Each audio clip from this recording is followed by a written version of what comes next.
Hi everyone! Today I want to share with you one of my favorite ways to prepare vegetables, and that's roasting them in the oven covered in a sweet maple Dijon vinaigrette. Today, we're going to be using broccoli and carrots, but feel free to use what you have in the fridge or what's in season.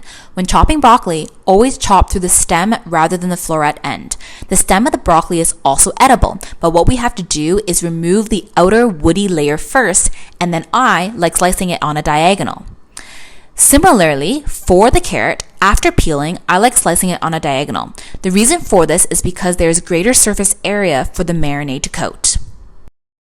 Now it's time to make the marinade. Firstly, we're going to drizzle a bit of oil on top, followed by the honey Dijon mustard, and then the maple syrup.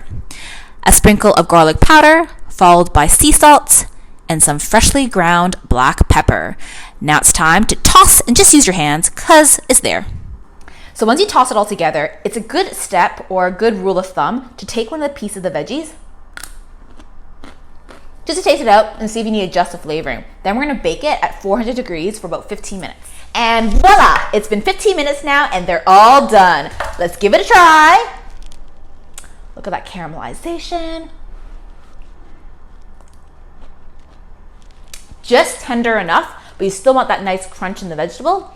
And that marinade is so good. It offsets the bitterness of the broccoli. I hope you enjoy this recipe as much as I do. And until next time, relish every bite.